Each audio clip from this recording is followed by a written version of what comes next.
Bienvenue sur Joli Tricot. Aujourd'hui, on débute le chandail col rond à manches longues. Le projet se déroule en deux parties. On va commencer par déterminer les dimensions du chandail à partir des mensurations désirées et de l'échantillon. Dans ma prochaine vidéo, j'expliquerai en détail comment tricoter le chandail à la machine à tricoter.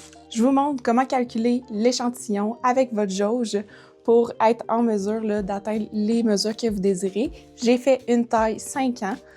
Mais ça peut s'adapter à toutes sortes de tailles. Puis dites-moi dans les commentaires si vous voulez qu'on fasse une version adulte de ce beau petit chandail. Donc, j'ai fait des côtes 1 de 1 pour le collet, les manches et la bordure du bas du chandail. J'ai appliqué un petit étiquette Joli Tricot. Vous pouvez aussi faire des fausses côtes ou encore faire des côtes au clapet. Si vous n'avez pas de côteleur, inquiétez-vous pas, ça se fait aussi. Dans ma vidéo sur comment faire un col rond, je vous ai montré aussi que vous pouviez faire des bordures de col avec un ourlet. J'ai différentes vidéos sur des types d'ourlets sur la chaîne, donc vous pouvez aller voir ça également. J'ai choisi les côtes 1 de 1, mais ça peut être n'importe quel type de côte, donc les 2 de 2, 2 de 1, etc. Libre à vous de customiser le modèle. On commence tout de suite à regarder les différentes mesures. Vous allez comprendre que c'est les mesures générales du chandail. Puis moi, de mon côté, je vais décider quelle portion que je veux avoir en côte. Donc, le chandail a 32 cm par un total de 42 cm. La largeur du col est de 17 cm. La longueur des manches totales est de 30 cm. La distance entre, dans le fond, de la profondeur de l'aisselle, c'est 14 cm. Donc, ça laisse 28 cm du bas du chandail jusqu'aux aisselles. Donc, ici, entre le bas du chandail et le début du col, on a 35 cm. OK. Avec toutes ces notions-là, on est capable d'aller transposer les mesures de notre échantillon de tricot. Donc, l'échantillon de tricot, sa largeur, dans le fond, c'est ce qu'on appelle une jauge. Elle a été lavée, tout ça. Le résultat final, pour une largeur de 10 cm, c'est 25 mailles. Puis pour une hauteur de 10 cm, on est à 40 mailles. Tout ça à une tension de 4.2 sur la machine à tricoter.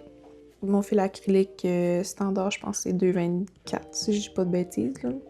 Avec toutes ces notions-là, on a les dimensions du gilet, des différentes parties qu'on a besoin de faire. Puis là, on est capable de les reporter avec le nombre de mailles et de rangs. Je vois que j'ai fait une petite coquille. Je vais le corriger. Ici, quand on parle de hauteur, c'est très important d'ailleurs. On est en rang. Donc, je vais mettre en jaune, les hauteurs, on parle de rang, tandis que les largeurs, on parle de mailles. Donc, toutes nos notions qui sont en largeur sur notre dessin, on veut que ça soit un nombre de mailles. Donc, notre 32 cm de large pour le chandail, 17 cm de large pour le col. Ici, au bout, on peut s'imaginer aussi que ça serait un 14 cm de large. Puis là, on va le faire comme x2, donc à 28, vu que la manche est comme pliée en deux, pour aller faire le tour du bras au complet, du devant vers l'arrière. Donc ça aussi, dans le fond, il est question comme de largeur de manche ici. Que ce soit là ou à la base de la manche, ça, il n'y a pas de problème. Ensuite, comme je disais, dans le fond, toutes les notions qui sont en hauteur, c'est toutes des grandeurs qu'on va calculer avec notre ratio jaune, notre ratio de hauteur, soit de rang sur la machine. Maintenant que ça c'est dit, on peut faire dans le fond des petits calculs quand même assez rapides pour aller connaître notre largeur. Donc, si on y va rapidement, largeur du pull au complet, c'est 32 cm. Notre ratio de largeur, c'est le ratio rose, donc c'est le 10 par 25. Donc, 25 fois 32 divisé par 10, ça nous donne un 80 mailles. Ensuite, hauteur du pull, c'est 42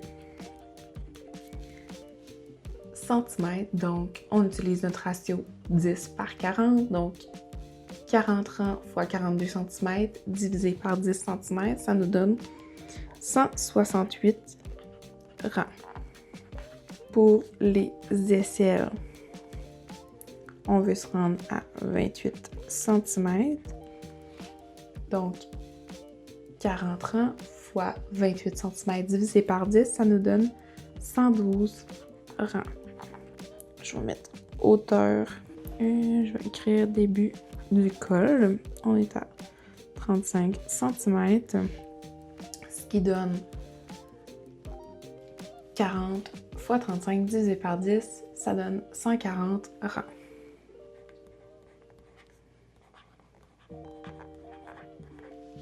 Donc, notre col, il y a la largeur du col, il y a 17 cm. Donc, on est en largeur, donc c'est notre ratio de maille. Donc, 25 fois 17 divisé par 10, ça donne 42,5. Fait que je me prends un beau chiffron, 42. 42 mailles de largeur de col. Quand je vais faire mon col, là, ça va être les aiguilles moins 21 à 21 qui vont être, dans le fond, ciblées par les rangs raccourcis du col. Mon col, normalement, je fais une courbe en 2 étapes. Donc, la première étape, c'est 5 aiguilles qui sont diminuées. Puis là, je parle par rapport à une moitié. Là, fait que si je prends la première moitié, on raccourcit de 5 mailles. Puis ensuite, on va raccourcir de 8 mailles, toujours à partir du centre. Donc, ça veut dire que 8 plus 5, pour faire ma courbe, j'ai besoin de 13 aiguilles. Donc, 21 moins 13, ça veut dire que de base, il y a 8 aiguilles qui sont mises en attente de chaque côté du zéro pour débuter. Fait que ça, c'est ma base de col qui reste droite toujours. Parce que je fais une séquence de rangs raccourcis qui dure 13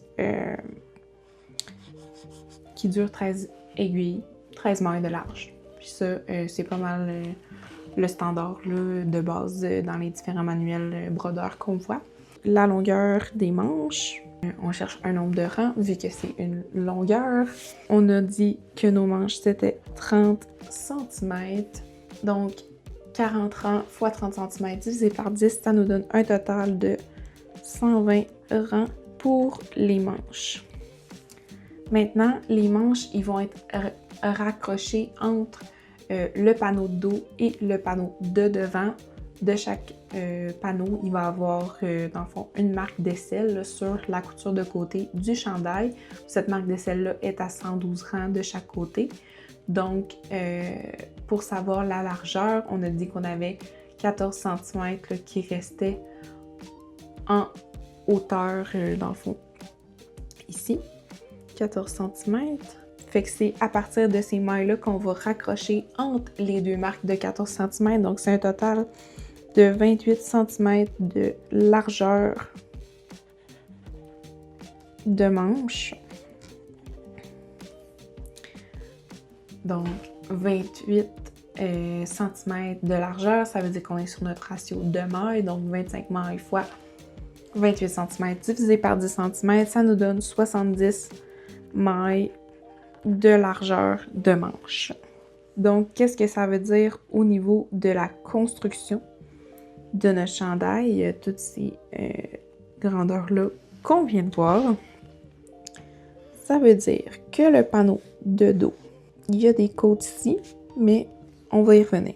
Notre panneau de dos, il va être 80 mailles par 168 rangs. Au niveau des aisselles, on va venir marquer le 112e rang, donc avec un petit bout de laine. Au niveau du panneau de dos, il n'y a pas de forme pour le col-rond, ça va être simplement un rectangle bien droit, puis la forme va se faire au niveau du panneau de devant. Par contre, on va quand même décrocher les mailles sur du fil perdu. Donc, on a besoin de décrocher les mailles moins 21 à 21 sur du fil perdu pour pouvoir venir créer notre finition de col là, avec la même largeur que la finition de col du devant. Fait que ça veut dire que les mailles moins 40 à moins 21, ça va être une épaule, puis 21 à 40, ça va être une autre épaule. Fait que ça va être décroché en 3 sections sur du fil perdu. Fait que ça, c'est pour le panneau de dos. Le panneau de devant, il va être identique sur tous les points. Donc, on a 80 mailles de large, notre 168 rangs total. On a notre marque d'aisselle qui est toujours notre 112 rangs ici, qu'on va marquer des deux côtés. 140e rang, on va débuter dans le fond de notre col. Donc, notre col qui va avoir lieu, encore une fois, sur 42 mailles, donc de moins 21 à 21 à partir du 0. Il va avoir les 16, dans le fond, il va avoir 16 aiguilles centrales qui vont être mises en attente de base. Puis ensuite, il va avoir les diminutions et les diminutions d'aiguilles pour se rendre là, à 21 aiguilles de chaque côté du 0. Puis ensuite, on va faire le nombre de rangs restant jusqu'à temps d'avoir atteint le 168e rang. Pour les manches, on va en faire 2. Donc, les manches, on va venir les accrocher de chaque côté de nos panneaux, un coup que le col va être fait, puis que les épaules vont être cousues ensemble entre le panneau de dos et le panneau de devant. On va faire notre manche. Et la manche va être, dans le fond, de 70 mailles de large par 120 rangs de long. Toutes mes portions de côte vont être faites de 8 rangs de large. Donc 8 rangs de côte. 1 de 1 en tension. 4 et 3. Donc 4 sur la machine à tricoter, puis 3 sur le côteleur. Les 8 rangs vont être inclus dans les différents totaux. Donc, dans les manches, on a 120 rangs. Ben, les 8 premiers rangs ils font partie du 120. Ils vont être en côte. Peut-être qu'au niveau des manches, je ferai x2 la hauteur de côte. Donc, il y aurait 16 rangs de côte pour les manches, puis 8 rangs de côte pour les panneaux de dos et de devant, et aussi 8 rangs de côte qui vont être au niveau du collet. Voilà notre plan de match pour tricoter ce superbe chandail col rond. On se retrouve dans la partie 2 pour le tutoriel complet à la machine à tricoter. Likez la vidéo et abonnez-vous à ma chaîne Joli Tricot si vous aimez ce type de contenu. Merci d'avoir visionné et à très bientôt!